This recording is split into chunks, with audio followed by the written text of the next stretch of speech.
Dans le livre de Genèse, ce n'est pas chapitre 2, ce n'est pas chapitre 1, non, ce n'est pas ça, mais dans le livre de Genèse, au chapitre 26, et le verset 34. Bon, comme ça ne vient pas encore. Genèse 26, verset 34.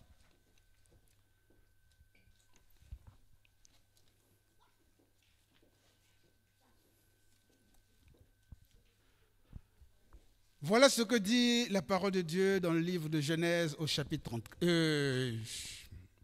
26, verset 34. Ésaü, âgé de 40 ans, prit pour femme Judith, fille de Béri, le Héthien, et Basmat, fille d'Élon, le Héthien.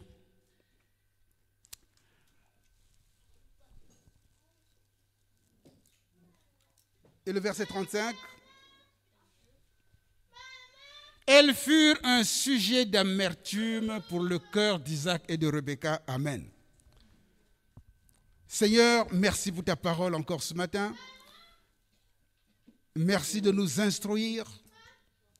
Merci de nous donner la nourriture dont nous avons besoin, dont ces jeunes couples ont besoin, dont les vieux couples ont besoin, dont les futurs couples également ont besoin.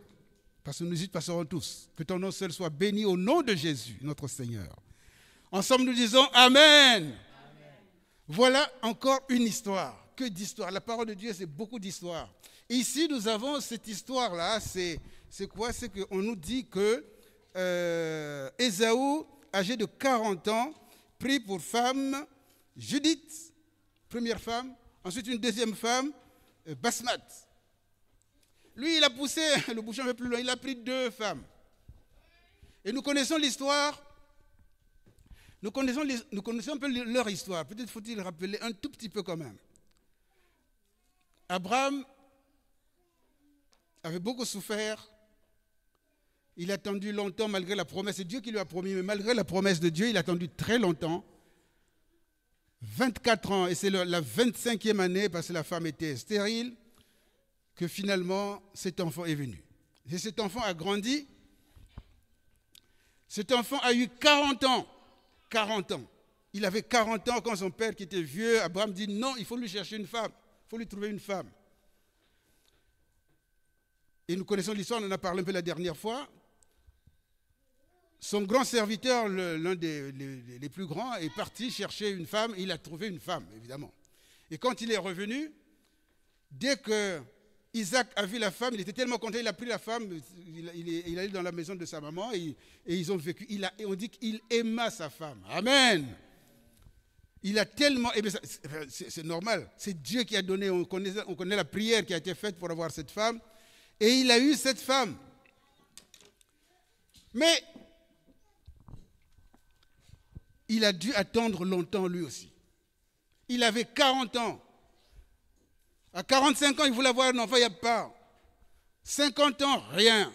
55 ans, rien. À 60 ans, il dit, mais Seigneur, c'est quand même toi qui m'as donné. C'est toi qui as donné, c'est toi qui as donné. On a fait la prière, c'est toi qui as donné la femme, et il n'y a toujours rien. Et enfin, c'est à 60 ans. La parole de Dieu dit que il alla crier à l'Éternel. Après 20 ans de mariage, il n'y avait rien. Il allait crier à l'Éternel. Et puis l'Éternel, ouf, il a ouvert la pompe. Amen. Et puis, Rebecca est enceinte. Et puis, un jour, pendant que, vous savez, les femmes qui ont eu des enfants, là, ça donne des petits coups, là. Mais là, il y avait beaucoup de coups. Elle recevait beaucoup de coups dans son ventre. Mais c'est quoi cette affaire? Elle aussi, elle va consommer. Qu'est-ce que c'est? En général, c'est des petits coups. Mais là, il y avait beaucoup de coups qu'on lui donnait dans le ventre. La pauvre Rebecca. Elle dit, mais c'est pas possible. Je vais aller consulter l'Éternel. Elle alla consulter l'Éternel. Et l'Éternel va lui dire, il y a 2 enfants dedans. C'était des jumeaux. Il y avait des jumeaux dedans. Elle ne s'attendait pas à ça. Quand les jumeaux sont sortis, il y avait 2 enfants, bien sûr, et 2 mâles. 2 garçons qui sont sortis. Le premier, donc, c'est Ésaü, c'est celui-là. Lui aussi, à l'époque, vous voyez, à l'époque, ils étaient patients. Hein? C'est pas comme aujourd'hui, là, mais à l'époque, nous, on se mariait au berceau. Mais aujourd'hui, à l'époque, là, c'est pas au berceau. À l'époque, c'est 40 ans. Lui aussi, quand il a eu 40 ans, il n'a pas suivi la voie de son père, il n'a pas suivi la voie des autres. Il allait chercher une première femme. Une femme du coin.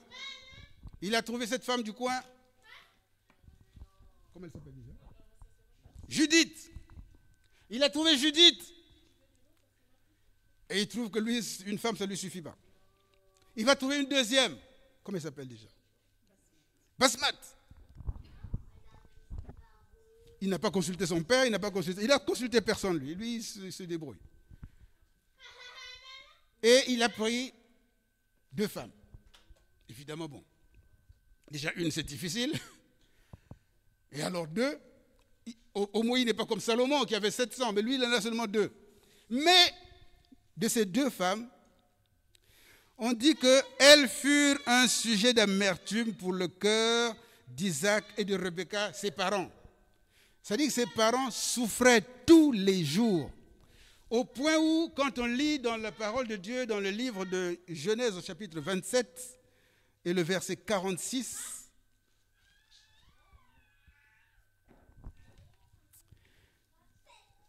on nous dit que Rebecca dit à Isaac, Rebecca c'est la maman, elle dit à son mari Isaac, je suis dégoûtée. Je suis dégoûté de la vie à cause des filles de Heth. Si Jacob prend une femme comme celle-ci parmi les filles de Heth, parmi les filles du pays, à quoi me sert la vie? C'est-à-dire que les 2 femmes que l'aîné était allé chercher là, c'était des problèmes, peut-être certainement pour lui-même, mais les parents avaient des problèmes. C'est-à-dire que c'était terrible, ils ne pouvaient pas. Ils en souffraient tellement au point où la maman a dit que si ça continue, je vais me suicider, ce n'est pas la peine de vivre. Certainement que ces femmes faisaient souffrir, ou le mari, ou tout le monde. C'était dur, c'était terrible, ça devait être terrible. Et ce matin, nous voudrons donner des conseils, non seulement aux jeunes mariés, mais à nous-mêmes aussi. Nous avons un certain nombre d'années de mariage. Moi aussi, j'en ai un certain nombre d'années de mariage. Beaucoup même. Mais nous avons besoin aussi des conseils. Parce que quelquefois, nous pouvons dérailler aussi. Nous avons besoin aussi de recevoir des conseils qui viennent de la parole de Dieu. Et la parole de Dieu est vraiment merveilleuse. C'est-à-dire qu'il n'y a pas de problème qui ne puisse trouver de solution dans la parole. On ne peut pas se balader avec. Bon, alors je reste sur place. Il n'y a pas de problème qui ne puisse pas trouver de solution dans la parole de Dieu. Et la parole de Dieu nous dit dans le livre des Proverbes, on va lire un peu la parole de Dieu. La parole de Dieu nous dit dans le livre des Proverbes, au chapitre 5,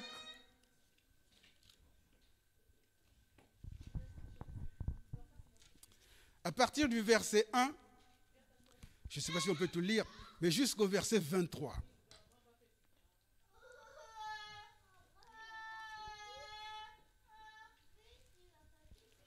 Proverbe 5. Ah non. Alors, Proverbe 5, chapitre 5, verset 1. Proverbe 5.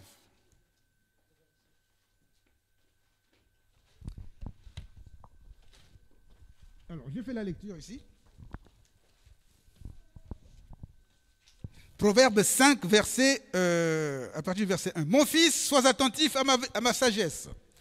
Prête l'oreille à mon intelligence, afin que tu conserves la réflexion et que tes lèvres gardent la connaissance.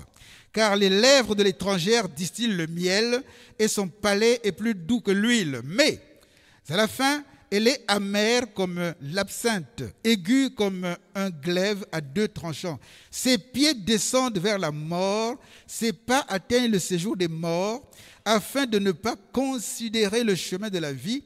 Elle est errante dans ses voies, elle ne sait où elle va. Verset 7. Et maintenant, mes fils, écoutez-moi. et ne vous écartez pas des paroles de ma bouche. Éloigne-toi du chemin qui conduit chez elle. Et ne t'approche pas de la porte de sa maison, de peur que tu ne livres ta vigueur à d'autres et tes années à un homme cruel. De peur que des étrangers ne se rassasient de ton bien et du produit de ton travail dans la maison d'autrui. 11. De peur que tu ne gémisses près de ta faim quand ta chair et ton corps se consumeront. Et que tu ne dises, comment donc ai-je pu haïr la correction? Et comment mon cœur a-t-il dédaigné la réprimande? 13. Comment ai-je pu ne pas écouter la voix de mes maîtres, ne pas prêter l'oreille à ceux qui m'instruisaient? 14. Peu s'en est fallu que je n'ai éprouvé tous les malheurs au milieu du peuple et de l'assemblée. 15. Bois les eaux de ta citerne, les eaux qui sortent de ton puits. Tes sources doivent-elles se répandre au dehors? Tes ruisseaux doivent-ils couler sur les places publiques? Qu'ils soient pour toi seul et non pour des étrangers avec toi. Que ta source soit bénie et fais ta joie de la femme de ta jeunesse. Biche des amours, gazelle pleine de grâce, sois en tout temps enivré de ses charmes, sans cesse épris de son amour. Verset 20. Et pourquoi, mon fils, serais-tu épris d'une étrangère et embrasserais-tu le sein d'une inconnue? Car les voies de l'homme sont devant les yeux de l'Éternel, qui observe tous ses sentiers. Verset 22, enfin. Le méchant est pris dans ses propres iniquités et il saisit par les liens de son péché. Il mourra faute d'instruction, il chancellera par l'excès de la folie. Voilà les proverbes de celui qui les a écrits. C'était l'homme le plus sage que la terre ait jamais connu. On a parlé de lui, Salomon. Sa sagesse, il disait pourquoi les hommes regardent les femmes, etc. Il a eu 700 femmes, 300 maîtresses, on ne revient pas dessus. Mais sa conclusion, c'est que vanité des vanités, tout est vanité. Au début, il dit ça, à la fin, il dit vanité des vanités, tout est vanité. Maintenant, il donne des conseils. Comme il a vécu des choses extraordinaires, alors il donne des conseils aux autres. Il dit, il n'y a rien de bon. Tout ce qui est bon pour l'homme, c'est d'aimer sa femme, c'est de ne pas dédaigner la femme de sa jeunesse. Amen. Lui, il a compris trop tard parce qu'il avait 700 femmes, 300 maîtresses. Maintenant, il donne des conseils. C'est merveilleux comme il a expérimenté des choses et il vient nous les exposer. Et il les a écrits. Ou bien si on parle le bon français, il les a écrites. Et voilà, ici donc, nous avons le mariage, la sagesse dans le mariage. Il faut qu'il y ait la sagesse dans le mariage. Que les nouveaux qui viennent de se marier, les anciens et tout le monde, ceux qui ont les vieux, alors nous avons les doyens qui sont là, plus de 45 ans de mariage, plus de 46 aujourd'hui, je ne sais pas. Ils ont beaucoup de conseils à nous donner aussi. Et voici que tous, eux, comme nous, comme les jeunes qui viennent de se marier, qui ont une semaine de mariage, là, ils doivent savoir que nous avons tous besoin de ça, de la sagesse dans le mariage. Ce qu'on a lu du verset 1 au verset 14, nous avons là ce qu'on appelle l'immoralité. C'est vraiment l'immoralité. Et l'immoralité, on ne permet pas, c'est-à-dire, Salomon ne permet pas qu'on se laisse attendrir par la sensualité de la séduction. C'est-à-dire que aujourd'hui, les jeunes filles, il faut comprendre ce que c'est. Il y a des gens qui disent, ouais, les hommes me regardent, mais pourquoi les hommes regardent les femmes? Oui. La femme est comme une fleur. Nous sommes au printemps maintenant. Hein, nous sommes au printemps. Vous n'avez pas remarqué qu'au printemps, les insectes, les fleurs sont sorties? Et vous allez remarquer, que vous ayez jardin ou pas, vous allez remarquer que dès qu'il y a des fleurs, les insectes viennent bitumer. Dès qu'il y a une fleur qui sort, vous allez voir, de cette fleur-là, vous allez voir des abeilles, ça voltige de partout. Il y a des fleurs. Dès qu'il y a une fleur, ça va voltiger de partout. La femme, elle est comme une fleur. Elle paraît, dégage une bonne odeur. Et les insectes viennent bitumer. et les gens viennent regarder, et les gens regardent. Mais de tout ce qu'on regarde là, malheureusement ou heureusement, il n'y en a qu'une seule qui est pour toi. De tout ce que tu vas voir, elles sont toutes belles, déjà, elle est naturellement belle. Alors, quand elle met les machins, quand elle met encore un peu plus, là, alors là, elle devient encore... Donc, elles sont toutes belles. Et donc, tu regardes, chaque fois que tu passes, tu regardes. Chaque fois que tu passes, au risque de tomber dans un caniveau, mais chaque fois que tu regardes, mais il n'y en a qu'une seule qui est prévue pour toi. Alléluia. Il n'y en a qu'une seule. Et il faut la trouver, cette seule-là. Parce que Dieu ne t'a réservé qu'une seule. Nous avons vu que Ésaü, lui, il a pris une, il a encore pris une deuxième. Ça crée tellement de problèmes que sa maman voulait se suicider parce qu'elle en avait marre. Il n'a pas suivi les conseils. Il n'y en a qu'une seule. Elles sont toutes belles. Il n'y a pas de vilaines filles, jamais. Elles sont toutes belles.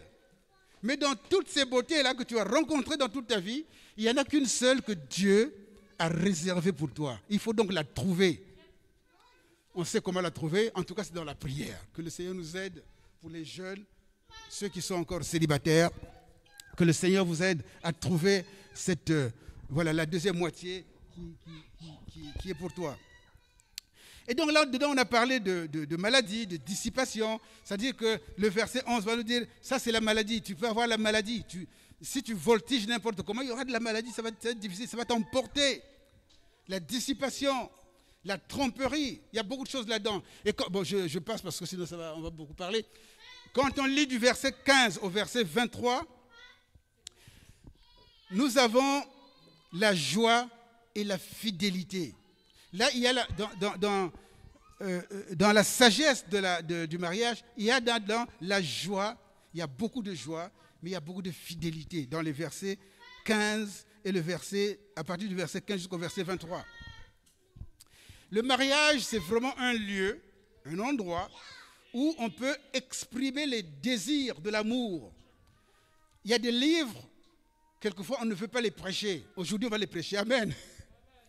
Il y a des livres, c'est pas moi qui écris, il y a des livres là-dedans, souvent on a peur, on ne regarde pas trop, on dit non, ça, on ne va pas prêcher ça. Mais il faut le prêcher quand même, il faut le dire. Ce n'est pas nous qui avons écrit, c'est la parole de Dieu. Ces livres sont dans le canon. À partir du moment où le livre est dans le canon, ça dit que c'est un livre qui est réservé pour être dans la Bible. Donc, on doit pouvoir aussi le prêcher. Et donc, c'est des conseils qu'on nous donne de tout cela. Un gars comme Salomon, qui a connu des tas de choses, il donne des conseils. C'est un lieu d'expression des désirs d'une personne. La joie dans la relation entre le mari et la femme. Je ne voulais pas dire entre un homme et une femme, mais entre un mari et sa femme. Il y a une joie, une complicité qui doit se faire. Et c'est pour ça qu'il faut qu'il y ait cette sagesse dans le mariage. Il faut qu'il y ait vraiment la sagesse pour comprendre ça. Pour aller dans la sagesse de Salomon qu'il avait là, pour essayer de comprendre ce qu'il nous dit. Il y a encore tellement d'histoires. Il y a encore une histoire, quand vous allez dans la parole de Dieu, si on tourne les pages, nous allons voir qu'au chapitre 7, c'est l'histoire d'un homme, d'un jeune garçon stupide, avec une femme qui est infidèle, une femme adultère. Vous savez que la femme adultère, quand on a mené à Jésus une femme adultère, elle devait être lapidée, et Jésus a dit, bon, qui c'est qui n'a pas commis de péché, qui pointe la pierre, qui jette la pierre? Il n'y avait personne, voilà, tout le monde est parti. Et on lui a dit, va et ne pêche plus. Le chapitre 7 de Proverbes, c'est encore Salomon, c'est l'histoire d'un jeune homme qui regarde aussi les femmes, elles sont belles, et c'est l'histoire justement également d'une femme qui est mariée, mais qui est adultère. Pourquoi? Parce que son mari voyageait beaucoup. Est-ce que nous sommes là? À l'époque, les marins partaient pour 6 mois. Ça devait être très dur pour eux et pour leurs femmes aussi. Je ne sais pas pour combien de temps celui-là partait, mais son mari partait beaucoup, voyageait beaucoup. Et quand elle restait, elle faisait beaucoup de bêtises. Et c'est cette histoire qu'on nous raconte dans ce livre de Proverbes au chapitre 7. Et donc, il comparait ce jeune homme-là qui allait à la fenêtre, qui regardait cette femme et qui a commencé à l'admirer, et non seulement l'admirer, mais à la tombée de la nuit, à ne pas se faire voir et aller dans la direction de cette femme. Et la parole de Dieu dit que sans savoir que c'est au prix de sa vie, sans savoir que c'est comme un filet. Je ne sais pas si vous avez été allé à un moment donné à Bordeaux, dans les régions de Bordeaux, je crois qu'elle connaît bien, dans les régions de Bordeaux là-bas, il y a des oiseaux migrateurs qui viennent de partout là. Il y a une période où pour les attraper, vous mettez des filets. Les gens mettent des filets. Ils mettent des filets. Les oiseaux là, ça vient de très loin d'Afrique du Sud. Ça vole seulement. Ils ont une force pas possible. Ça vient de très loin. Quittent l'Afrique. Maintenant, ils reviennent. Ici, quand il fait froid, ils vont de l'autre côté. Là-bas, quand ici, maintenant il fait chaud, là-bas, il commence à faire froid. Non, ils reviennent. C'est ça, on appelle des oiseaux migrateurs. Quand ils reviennent, donc les Bordelais, à Bordeaux, là-bas, ils savent quand est-ce que ces oiseaux arrivent. Ils mettent donc des grands filets. Donc les oiseaux, ça vole, ils sont fatigués. Ils disent, oh là là, une marre d'eau. Ils veulent se reposer. Et puis, sans savoir que c'est au prix de leur vie. Et puis, c'est boum dans le filet. On compare ce jeune homme-là, ce petit jeune homme-là qui aime les femmes, encore une femme mariée. Quel culot! Et il va vers une femme mariée sans savoir que c'est au prix de sa vie. On dit que la maison de cette femme-là, c'est la demeure des morts. C'est le chemin de la perdition. Même si ton mari voyage beaucoup, il faut que tu te tasses. Il faut que tu aies la sagesse. Alléluia. Nous devons avoir cette sagesse. Ni les jeunes, ni les mariés, il faut que se tenir tranquille. La stupidité n'est pas une bonne chose. Et Salomon, encore lui, c'est toujours lui. C'est normal, il a eu tellement d'expérience. Il a eu tellement d'expérience que maintenant, il veut dire aux autres, je vous en prie, ne faites pas comme moi. Faites autrement, faites comme Dieu a voulu. Qu'est-ce que Dieu a voulu? Dieu a créé un homme et une femme. C'est ça le mariage. C'est l'union entre un homme et une femme. Ce n'est pas entre deux hommes, entre deux femmes. Non, c'est entre un homme et une femme. C'est la parole de Dieu. Et entre un homme et une femme, quand ils se mettent ensemble, c'est là où ils ont le droit, et on l'a toujours dit ici, que quand vous êtes fiancés, vous n'avez pas le droit de dormir ensemble. C'est quand vous êtes mariés que le maire vous donne quand vous allez chez le maire, il vous dit, bon, maintenant, vous êtes autorisés. Même ici, les pasteurs disent, maintenant, vous êtes autorisés à dormir ensemble. Amen. C'est vrai ou c'est faux? C'est vrai ou c'est faux? C'est comme ça. Voilà, c'est comme ça. Et donc, il y a un livre qu'on appelle Cantique des Cantiques. Est-ce que vous connaissez? Qui c'est qui a déjà lu Cantique des Cantiques? Allez, levez la main. Qui c'est qui a déjà lu au moins une fois Cantique des Cantiques? Alors, aujourd'hui, là, je voudrais vous demander, vraiment, surtout pour les gens qui sont mariés, là, vous allez partir, il n'y a que 8 chapitres, il n'y a que 8 petits chapitres, Cantique des Cantiques. C'est-à-dire que c'est des chants merveilleux. Et c'est le Cantique des Cantiques.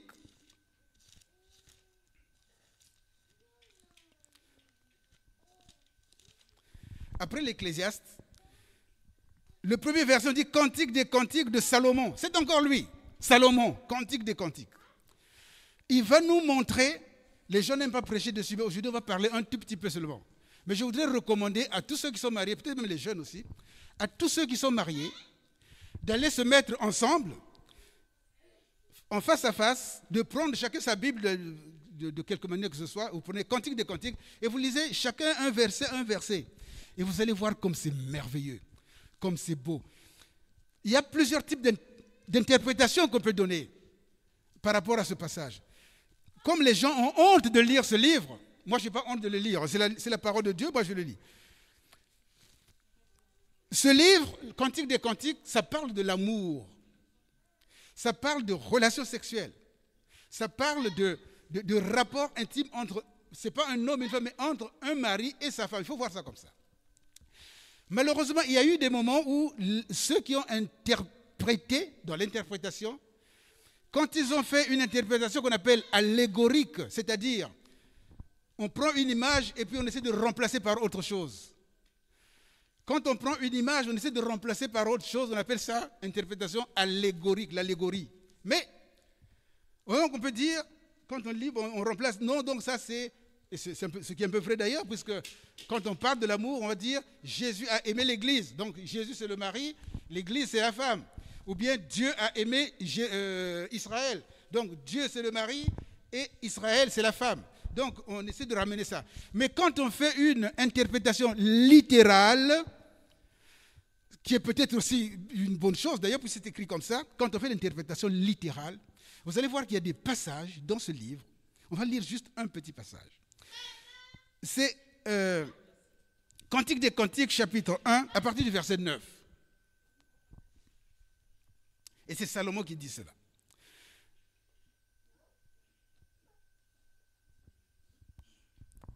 Il dit, à ma jument qu'on attelle au char de Pharaon, je te compare à mon ami. Tes joues sont comme au milieu des colliers. Ton cou est beau au milieu des rangées de perles. Nous te ferons des colliers d'or avec des points d'argent. Tandis que le roi est dans son entourage, mon art exalte son parfum. Mon bien-aimé est pour moi un bouquet de myrrhe qui repose entre mes seins.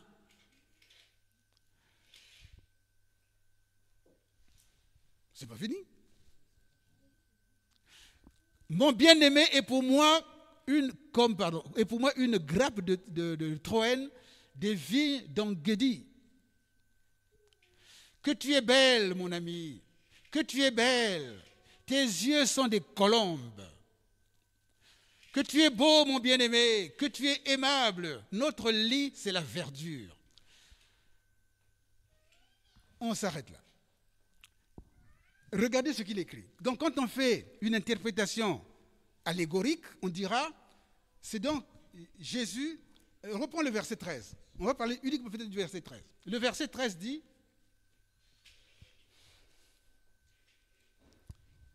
mon bien-aimé est pour moi un bouquet de myrrhe qui repose entre mes seins. Voilà ce que dit la parole de Dieu.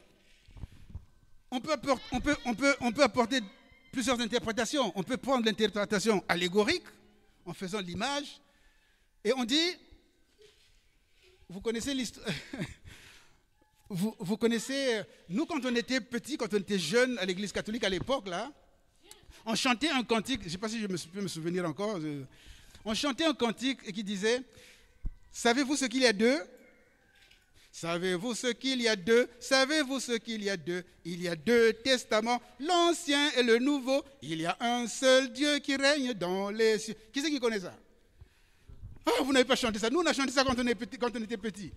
Savez-vous ce qu'il y a trois? Savez-vous ce qu'il y a trois? Qu'est-ce qu'il y a comme trois?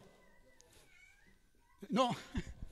Il y a trois personnes en un seul Dieu. Il y a deux testaments, l'Ancien et le Nouveau. Il y a un seul Dieu qui règne dans les cieux. Savez-vous ce qu'il y a quatre? Nous savons ce qu'il y a quatre. Il y a quatre évangiles. Il y a trois personnes, un seul Dieu.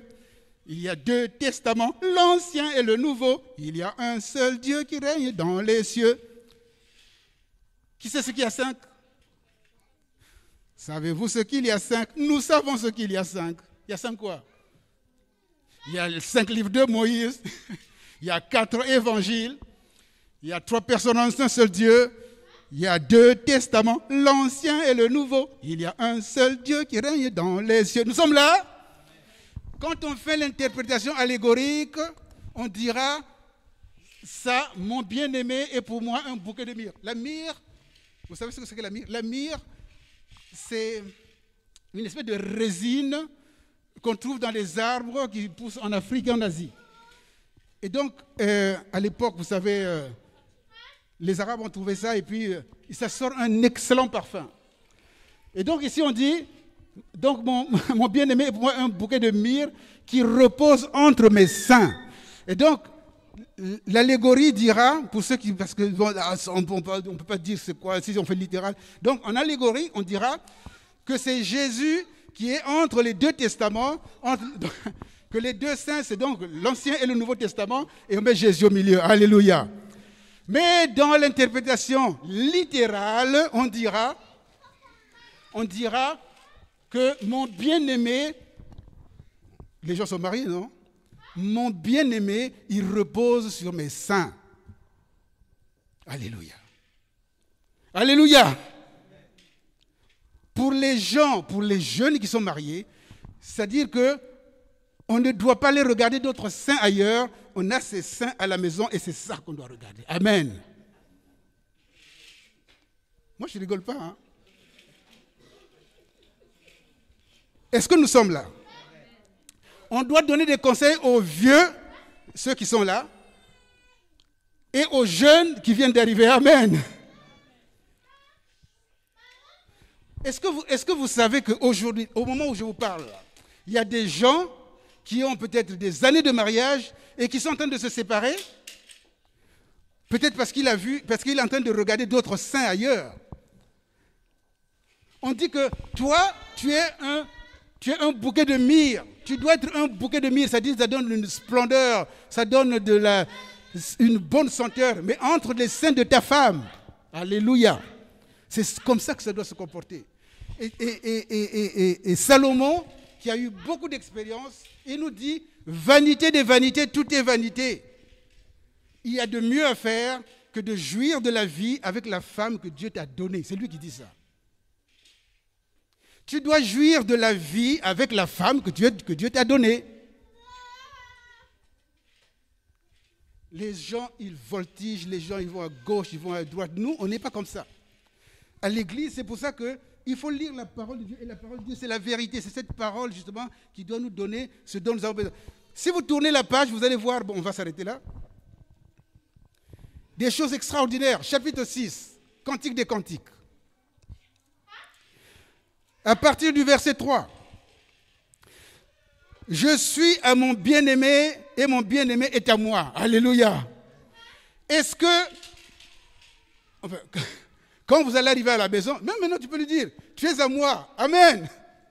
Tu peux dire, papa, tu peux dire à ta femme, tu es à moi. C'est pas moi qui ai écrit ça. Hein? Je suis à mon bien-aimé et mon bien-aimé est à moi. Il fait paître son troupeau parmi les lits. Tu es belle, mon ami. Tu es belle, mon ami, comme Tifsa, agréable comme Jérusalem, mais terrible comme des troupeaux sous leur bannière. Détourne de moi tes yeux, car ils me troublent. Tes cheveux sont comme un troupeau de chèvres. Alléluia! Est-ce que tu peux faire des compliments un peu à ta femme? Au lieu d'aller regarder les cheveux qui sont dehors, il faut regarder les cheveux qui sont chez toi. Amen. Tu dois regarder les cheveux qui sont chez toi. Au lieu d'aller chercher les seins dehors, admire les seins qui sont chez toi. Amen. Oh, c'est merveilleux. C'est Salomon qui a écrit. Parce qu'il a fait des expériences terribles, bizarres, qu'on ne demanderait à personne de faire. De toute façon, il a dit, vanité de vanité, tout est vanité, rien de bon. Donc, c'est ça qu'il faut faire. Suspendu au flanc de Galade, tes dents sont comme un troupeau de brebis, waouh, qui remontent de l'abreuvoir. Toutes portent des jumeaux. Aucune d'elles n'est stérile. Comme c'est merveilleux. Ta joue est comme une moitié de grenade. Vous connaissez la grenade, non? Tu connais la grenade? Ta joue est comme une moitié de grenade derrière ton voile. Il y a 60 reines, 90 concubines, et toutes ces jeunes filles sans nombre. Une seule est ma colombe. Alléluia! Est-ce que tu peux dire ça un jour à ta femme que j'étais au travail, dans le métro, j'en ai vu, il y en avait tellement. Sur la route, dans le métro, dans le bus. Mais toi, tu les surpasses. C'est ce qu'on a lu. Elle a lu, toi, tu les surpasses toutes. Toi, tu les surpasses toutes. Une seule est ma colombe, ma parfaite. Elle est l'unique de sa mère, la préférée de celle qui lui donna le jour. Les jeunes filles la voient et la disent heureuse. Oui, il faudrait que les autres qui vont voir ta femme la trouvent heureuse. Mais si on la croise dans la rue en train de pleurer, maman Nicole, Si tu croises une femme mariée en train de pleurer, ça veut dire quoi?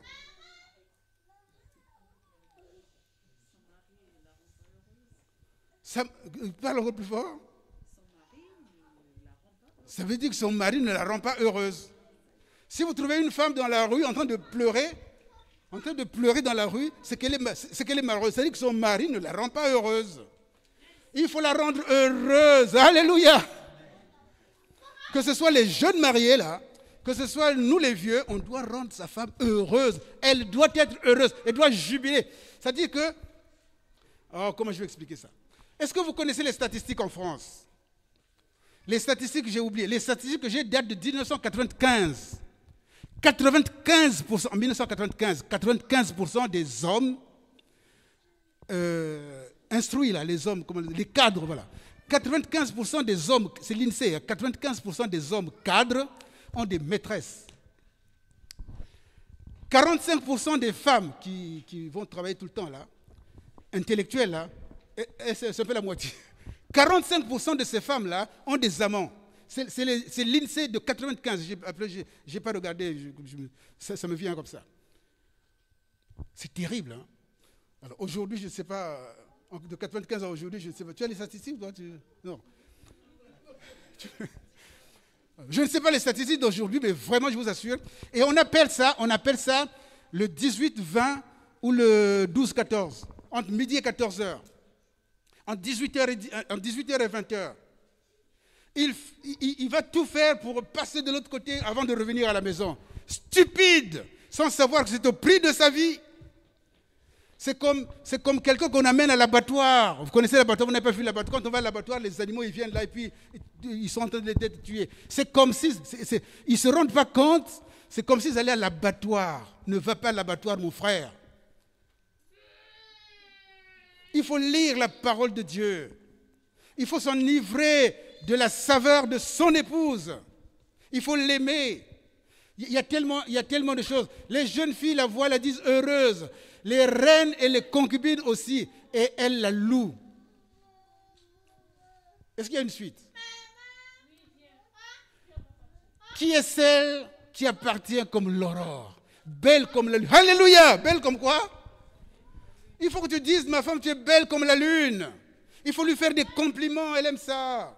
Et toi aussi, tu dois lui faire le compliment. Mais les gens sont taciturnes, ils ne se parlent même plus. Comment vous ne vous parlez pas? Et s'il n'y a pas de dialogue, mais comment tu vas lui dire, tu es belle? Comment tu vas le faire si tu ne parles pas à ta femme?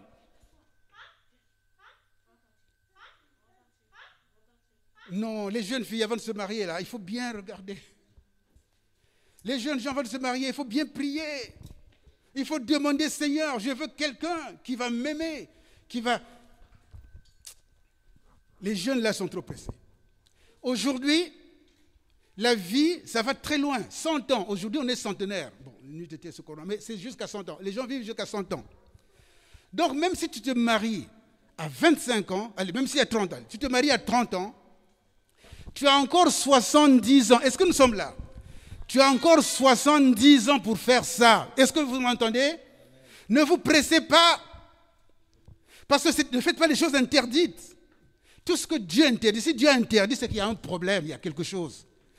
C'est interdit parce que c'est interdit. Ne fais pas ce qui est interdit. Patiente. Tu as 70 ans, c'est beaucoup, hein? Ou bien c'est pas beaucoup? Tu as encore 70 ans pour faire ça. Donc ne vous précipitez pas les jeunes. Oh, je voudrais m'adresser aux jeunes qui ne sont pas encore mariés. Les garçons comme les filles. Ne vous précipitez pas. Là-bas, c'est le séjour des morts. Il faut attendre, comme dit Salomon. C'est-à-dire que c'est dans le mariage qu'on doit manifester ces choses. Qu'on doit manifester cet amour. Qu'on doit manifester la volupté. On te dit, tes citernes, tu ne dois pas les vider. Non, bois l'eau de ta citerne. Alléluia. Ce n'est pas moi qui ai écrit ça, c'est Salomon, c'est la parole de Dieu. À quoi ça te sert, mon frère, d'aller chercher à mourir pour rien, d'écourter ta vie? À quoi ça te sert? À quoi ça te sert? Ne te presse pas. Prie, demande au Seigneur et le Seigneur te donnera ce que ton cœur désire. Parce qu'il est Dieu, parce qu'il est Seigneur. Le livre de Cantiques des Cantiques, vraiment je le recommande, qu'aujourd'hui même, ceux qui sont mariés là, peut-être même les jeunes, allez le lire. Ceux qui sont mariés, lisez-le en face à face. Un verset, etc. Un verset à chacun. Et vous allez voir, il y a des choses merveilleuses. Il y a des choses peut-être que tu ne faisais pas, que tu ne savais pas. Maintenant, on te dit, voilà ce qu'il faut faire. Voilà comment il faut faire. Et tu vas appliquer et tu vas voir que vraiment c'est quelque chose de merveilleux. C'est un livre qu'on pourrait appeler de didactique, c'est-à-dire qu'on peut enseigner ces choses aux jeunes, aux vieux, à tout le monde. Il faut que nous les sachions, que nous les comprenions entre le mari et la femme. La relation, la loyauté, la fidélité dans le mariage, la paix, la joie. Tu ne peux pas faire pleurer ta femme. Tu ne peux pas faire pleurer ton mari. Non. C'est quoi cette affaire? Il faut qu'il y ait de la... Bon, je termine par là. Oh. Il faut qu'il y ait de l'harmonie. Il faut créer l'harmonie dans le couple. Il faut créer l'harmonie. Est-ce que nous sommes là? Je sais que vous êtes fatigués, mais il faut créer l'harmonie dans le ménage. On a dit la dernière fois que s'il n'y a pas de communication, si vous ne vous parlez pas, vous savez comment ça se passe? Je vais vous dire. Lorsque le mari arrive à la maison, ils ne se sont pas parlé tout ça. Les hommes, malheureusement, et malheureusement c'est comme ça, c'est comme des chasseurs, les yeux pointus comme ça. La femme, elle a des yeux qui, voilà, elle a un regard périphérique qui est très élargi. Elle peut te dire, elle est assise là, comme ça, elle voit ça, il y a problème, là, il y a problème. L'homme, il ne faut pas ça. L'homme, ses yeux, c'est comme des chasseurs à l'époque, là, il regarde loin, loin là-bas. Et l'homme, malheureusement, c'est ça qu'il est, c'est comme ça qu'il est. L'homme, quand il voit de loin, il voit une belle femme, il veut tout de suite. Non, ce n'est pas comme ça. La femme, elle veut l'amour, elle veut qu'on l'aime. Tu dois aimer ta femme. Et il faut lire le livre de Cantiques des Cantiques, les proverbes. Et tu dois l'aimer, tu dois l'aimer, tu dois le lui dire. Si tu ne le lui dis pas, ben, tu lui fais du mal. Donc, et comment tu vas le lui dire s'il n'y a pas de communication? Donc, il faut qu'il y ait une communication. Si il veut passer son temps à pleurer, mais tu fais pleurer quelqu'un, mais c'est à moitié. L'homme quittera son père et sa mère et s'attachera à sa femme, et les deux deviendront une seule chair. C'est-à-dire qu'ils ne sont plus deux, mais ils sont une seule chair. Donc, cet amour-là doit se développer. Est-ce que nous sommes là, mes bien-aimés? Est-ce que vous êtes fatigués? Moi qui parle, je ne suis pas fatigué. Si vous êtes fatigué, ce n'est pas normal. Vous voyez, donc il faudrait que dans le couple, il y ait l'harmonie. Il faut créer cette harmonie. Donc, je disais que quand la personne arrive, vous ne vous parlez même pas. Et puis, malheureusement, quand tu arrives, pour aller dormir, ta main commence à se balader. Elle va te foutre dehors. Et tu es déjà fâché. Et quand tu es fâché maintenant, tu ne lui parles plus encore. Je ne mange plus ta nourriture, je ne te parle plus. C'est comme ça que ça se passe. Premier jour. Deuxième jour, il est fâché. Chacun part au travail, il revient, il est fâché. S'il est 2 fois fâché, il revient. Le deuxième jour là, il ne parle pas toujours à sa femme. Mais pour aller dormir, il veut s'approcher de sa femme. On le chasse encore. Il est fâché. Encore. 2, 3 fois maintenant. Et puis à un moment donné, comme il n'y a pas eu de dialogue, comme il n'y a pas eu de compromis entre les deux, il y a quelqu'un qui, un jour, il va dire, ou c'est surtout souvent lui, il va prendre les draps. Non, avant ça, bon, allez, pousse-toi là-bas, toi tu pousses là-bas. Ils sont dans le même lit, toi tu regardes là-bas, moi je regarde là-bas. On ne se regarde plus, on ne se voit plus, on ne se parle plus. Pendant une semaine comme ça, après, le monsieur là, il va prendre ses draps ou sa couette, il va aller au salon. Il va rester une semaine là-bas au salon. Quand il va rester au salon pendant une semaine, il ne se parle toujours pas. Et quand ça continue, la dérive est là, quand on ne l'a pas corrigé, il y a quelqu'un qui va prendre sa valise et puis il va partir. Ça commence tout petit comme ça. Il suffit juste de s'organiser, il suffit juste de corriger la dérive, il suffit juste de se parler. Et le problème est réglé tout de suite. Nous sommes des enfants de Dieu, tu ne dois pas garder la colère. Tu ne dois pas garder les animosités. Tu ne dois pas garder des choses qui ne conviennent pas. On doit se demander pardon. Le mari doit demander pardon. Si tu ne parles pas à ta femme, il y a un problème. Si tu ne parles pas à ton mari, il y a un problème. Nous avons besoin de créer l'harmonie dans notre maison. Il faut se parler. Il faut prier ensemble. C'est ça la parole de Dieu. Donc, commencez par lire déjà. Allez lire déjà. Cantique des cantiques ensemble. Et puis, créer cette harmonie. Parlez ensemble. Lisez la parole de Dieu. Priez ensemble. D'ailleurs, on a dit, hier à la prière, on disait, il faudrait que dans chaque maison, Les nouveaux là qui viennent de se mettre ensemble, là, il faut qu'il y ait la prière. Qui c'est qui dort là? Il faut qu'il y ait la prière dans la maison. Que le monsieur, madame prie. Dans chaque maison, il faut qu'il y ait la prière. On doit prier ensemble. Il faut le faire. C'est là-dedans, en puisant et puis également en lisant la parole, en la méditant. Qu'est-ce que tu penses de ce verset? Et vous allez voir que là où il y avait la colère, la joie revient, la paix va revenir.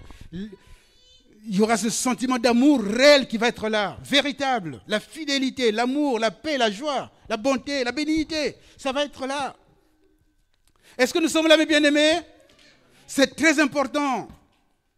Sinon, c'est la débandade après. Dieu veut que les gens se mettent ensemble jusqu'à la mort, jusqu'à ce que Dieu vous sépare ou jusqu'à ce que Jésus revienne. Il n'est pas permis de se séparer.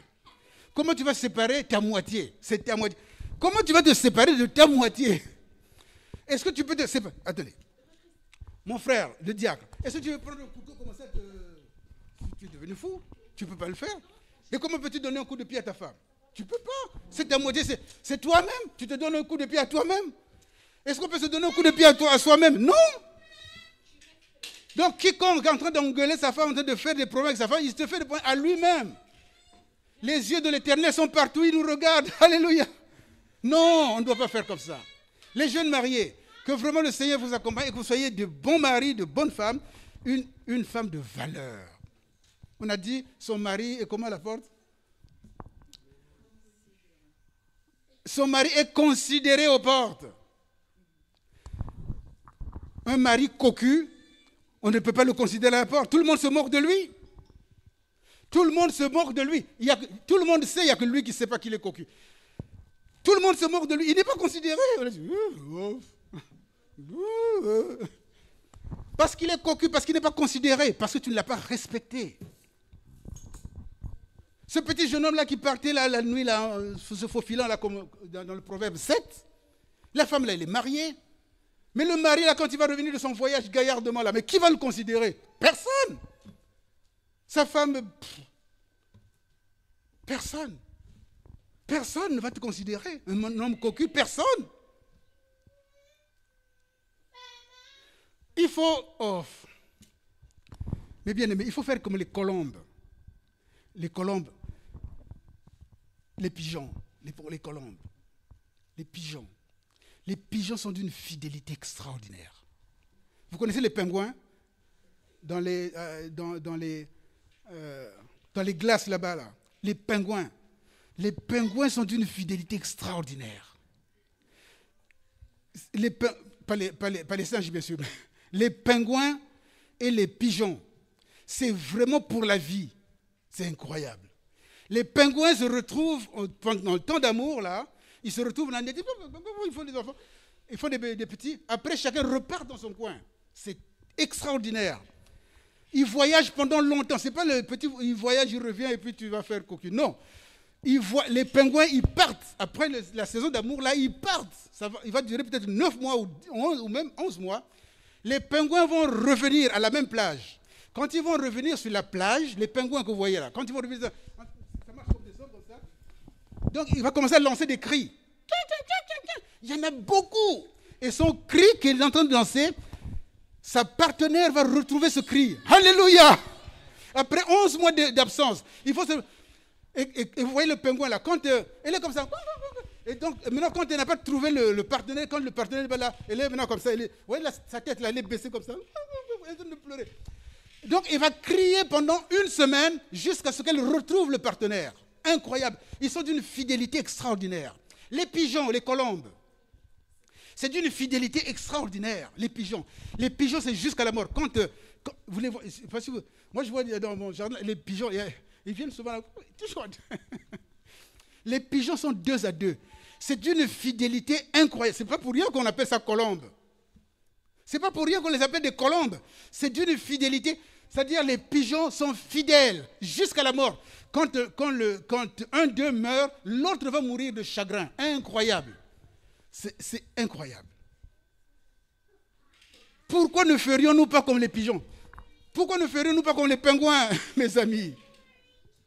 Est-ce que nous sommes là? Le mariage. Le mariage, ça se respecte. Le mariage doit être honoré de tous. Vous avez bien compris? Le mariage doit être honoré de tous. Si tu trompes ton mari, tu vaux 0. C'est pas possible. Si tu trompes ta femme, tu vaux 0. 0. Il faut le dire. Il faut qu'on se le dise. Je le dis à moi-même aussi. Il faut qu'on se le dise. Il faut créer l'harmonie. Si vous ne vous parlez plus aujourd'hui même en rentrant à la maison, il faut se parler, alléluia. Il faut se pardonner mutuellement. Il faut se tenir la main dans la main. Il faut marcher ensemble. Il faut faire les choses comme Dieu veut qu'on les fasse. Et nos enfants nous regardent. Les enfants vous regardent. Quand vous faites des bêtises là, les enfants vont faire la même chose. Les enfants ont toujours suivi des modèles. Vous n'avez pas vu les enfants, les jeunes là, vous allez voir des posters chez eux. Ils s'identifient. Un enfant s'identifie toujours à quelqu'un, ou je ne sais pas moi, des stars ou n'importe quoi. Mais elle voit ce qui se passe là. C'est pour ça qu'on dit, Proverbe 22, verset 6, c'est ça, non? Enseigne ton enfant les choses de Dieu. Je paraphrase. Avec le temps, et quand il grandira, il ne les oubliera pas. Si toi-même tu leur montres des mauvaises choses, tes enfants là, qu'est-ce qu'ils vont faire quand ils vont grandir? Qu'est-ce qu'ils vont faire? Ils vont faire la même chose. Et tu n'auras que tes yeux pour pleurer. Oh, que le Seigneur nous aide. Que le Seigneur nous aide, bien-aimés, à être de bons maris. Que le Seigneur vous aide à être de bonnes femmes. Que le Seigneur nous aide à être de bons citoyens. Que le Seigneur nous aide à être des gens véritables, qui lisent la parole de Dieu, des chrétiens véritables, qui marchent selon la parole de Dieu. Bon, en tout cas, on a beaucoup parlé de mariage. Que le Seigneur bénisse les prochains mariages. Que le Seigneur bénisse les jeunes qui fassent de bons choix, de trouver le bon partenaire, de trouver la bonne personne. Pour ne pas faire comme la maman qui dit « Ah, mais ce n'est pas la peine de vivre si c'est comme ça. » Non, tu dois faire la joie de tes parents. Tu dois faire la joie de tes frères, de tes soeurs. Tu dois faire la joie de tout le monde. Et c'est merveilleux. Est-ce que nous pouvons nous lever? Nous allons juste remercier le Seigneur. Oh là là, la joie est dans mon cœur quand Jésus est mon roi, il est ma... Et mon lit, il est le... Il marche. Et la joie est dans mon cœur. Oh, la joie est dans mon cœur quand Jésus est mon roi, il est ma... Et mon libérateur, il est le tout-puissant, il marche devant moi. Et la joie est dans mon cœur. Oh, la paix est dans mon cœur. Car Jésus est mon roi, il est ma délivrance. Et mon libérateur, il est le tout-puissant, il marche devant. Et la paix est dans mon... Oh, Jésus m'a sauvé. Jésus, mais viens m'aider toi, hein? Oh, Jésus m'a sauvé, et toi, Jésus m'a sauvé, oh, Jésus m'a pardonné, Jésus m'a pardonné, oh, Jésus m'a lavé, et toi, Jésus m'a lavé, oh, dans le ciel, nous serons couronnés, dans le ciel, nous serons couronnés, mon frère, dans le ciel, nous serons couronnés, dans le ciel, nous serons couronnés, oh, dans le ciel, oui, nous verrons Jésus-Christ, dans le ciel, nous verrons Jésus-Christ, ma soeur, dans le ciel, nous verrons Jésus-Christ, dans le ciel, nous verrons Jésus-Christ, oh, dans le ciel, oui, nous serons consolés, dans le ciel, nous serons consolés, mon frère, dans le ciel,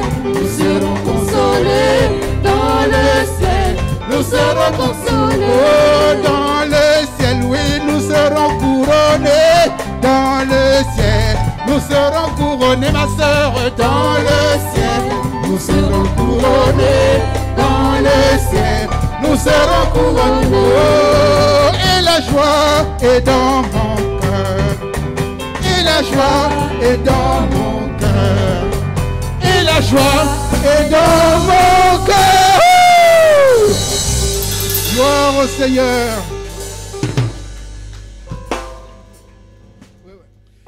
voulons vraiment remercier le Seigneur.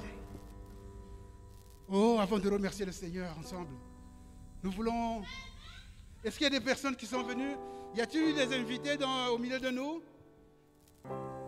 Y a-t-il des gens qui nous ont visités pour la première fois? Oh, ils sont... Est-ce que vous pouvez venir? Est-ce que ça ne vous dérange pas de venir ici, s'il vous plaît? Excusez-moi vraiment, avec toutes mes excuses.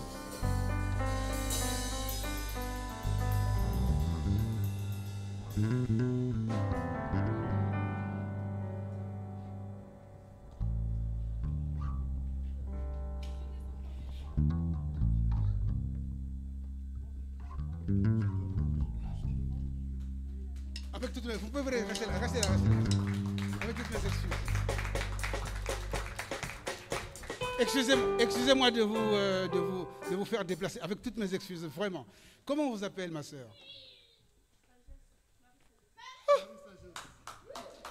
La sagesse! La crainte de l'Éternel, c'est le commencement de ça, la sagesse. Comment s'appelle ma soeur? Ah. Marie-Yvette et la sagesse. Et comment s'appelle la petite? Skenel. Oh, magnifique. Est-ce qu'on peut le recevoir? Jésus m'a sauvé, et toi, Jésus m'a sauvé, et toi, Jésus m'a sauvé, et toi, Jésus m'a sauvé.